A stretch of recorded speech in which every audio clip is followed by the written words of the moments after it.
statement, absolutely. Yeah, Yes. exactly. So to kind of come back to the conversation, first from a body composition standpoint, yes, you burn a higher percentage from fat than glucose at lower intensity, and then that changes, the spectrum changes a little bit as you get higher intensity. However, and yes, if you did 30 minutes of low intensity, 30 minutes of high intensity, then you're going to burn more calories, be able to achieve more fat loss from the high intensity. However, sustainability perspective is like you're not going to be able to do high intensity every single day of the week, especially as you get older, unless you're doing unbelievable amounts of recovery, things like a professional athlete might do. So they can recover more quickly because they're doing a lot of different treatments, and therefore they can train higher intensities more regularly. But for us, every day, Joes, we're not going to be able to recover as quickly, and so the lower intensity provides the benefit of frequency and recovery. And then the other benefit of the lower intensity is because you can basically delay the raise in lactate during your cardiovascular training. Therefore, allowing you to be able to recover faster. And train harder when you want to train harder.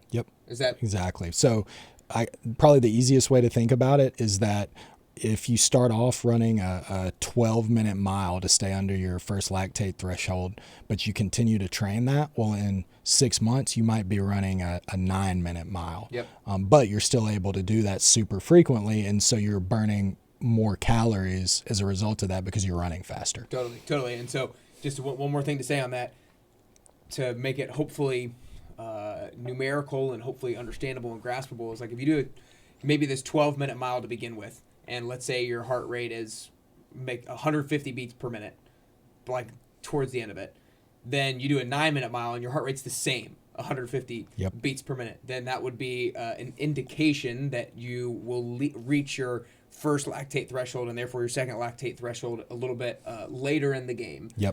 Because you're more cardiovascularly fit. Your body is, your aerobic engine is what they call it, is bigger. Your body is more efficient at using oxygen. And then another thing that, as you were talking about that, I thought of, your heart, when you do this low intensity training, actually undergoes some structural changes that are good, that make you more efficient. And so ultimately what happens is when your heart rate gets so high, when you're doing super intense exercise, your heart doesn't have time to maximally fill up with blood because it's having to beat so fast.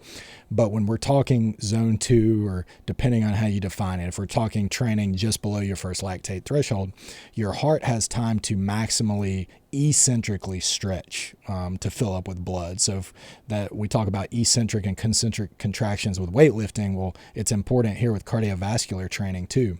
And so what ends up happening with that is your heart literally is, its ability to stretch grows, and it's able to fill up with more blood, which then it pumps more blood and it makes each heartbeat more efficient. So I think that's something that often gets missed too. Totally.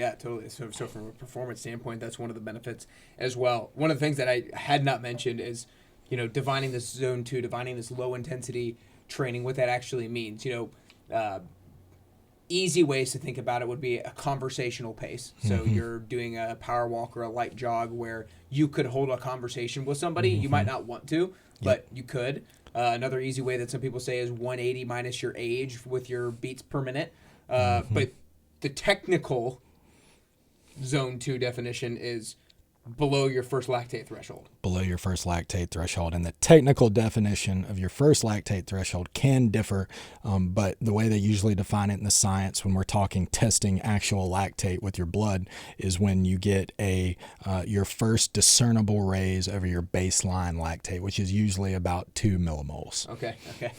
Science, That's I know. Great. Is there is that translate to the scale of fats to glucose? Like, how would you be able to communicate that or translate that to that switches when it goes from 51% fat, 49% glucose to 51% glucose, 49% fat? Is there anything like that you could translate it to? Or so I guess the easiest way to translate it is if you're looking at blood lactate, generally as your blood lactate rises, that is indicative that glucose is being burned at a higher rate. Now, I'll tell you this, in the studies I have looked at and the people we have done it with, it's generally, even in the heart of zone 2, it's not 50-50. It's still like 70-30 trending towards glucose. Now some people are a little bit higher, but just generally. So you're never burning usually more fat than you are glucose. But it's just maximizing how much of that fatty acid you are burning. I guess is the best way to say it. Well, so that actually, to go back to maybe correct myself, when you are at a really low intensity, are you actually burning a greater percentage from fat, or is it just a greater percentage than you are when you increase intensity? Like, is it ever actually above 50% fat, or is it just like 30% and then it goes down from there? I don't know this for a fact, to be honest, but from what I have seen, I've never seen a person that is burning greater than 50% fat even at rest. Yeah, that's what I thought. That's why what I was saying it originally. I was like, I think I might be wrong on this, but that kind of goes back to the point that I'll hit just one more time, and then when I get a performance of, like, actually from the standpoint of fat loss and people thinking that lower intensity training is better. No, from the standpoint of thinking because you're targeting fat for your energy source. It's not. However, it's not body fat. You're not burning body fat while you're running. Right? Exactly. It's just fatty acids. Exactly.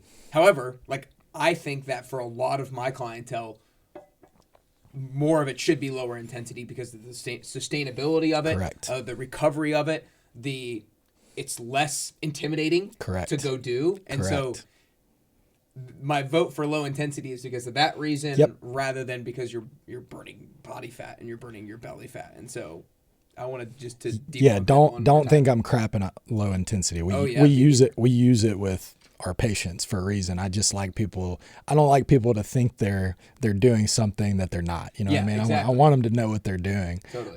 And we have all of our patients do primarily low intensity cardio. Yeah, no doubt. Okay, now talking about from the standpoint of, like, maybe more training for, we've talked about when I train for a half marathon and for a full marathon. I have heard this talked about before, your cardiorespiratory fitness thought of as like a triangle where you want a wide base, a wide, be able to do low intensity for a long period of time, strong zone 2, and then a tall peak being your VO2 max, being as tall as possible and push as long as possible for some of the reasons that we've already talked about, right? Like, if you do a 12-minute mile at this heart rate, then you could do a 9-minute mile at the same heart rate. Like, that is a good evidence that you are more, that your base is a little bit bigger. Exactly. If somebody was to, let's say they just have a mini triangle, right? They don't have any cardiorespiratory fitness. They've never done long training. They've never really done high intensity training. How would that person start off thinking about their triangle? Let's frame up the conversation specifically from like a cardiorespiratory fitness rather than like because if they were doing a sport, like maybe they need to do some sort of high intensity. So let's just think about it from a cardiorespiratory health standpoint. Yeah. So I get my general recommendation would be to start off is just, unless you're on some kind of time crunch where you're trying to train for a specific race or something, is build your base as big as possible. And so that's the low intensity training. I would much rather you run more often or bike, whatever you're doing at a low intensity, but do it more frequently, than try to start sprinkling in intensity too quick. Yeah, totally. Then if somebody, I'm going to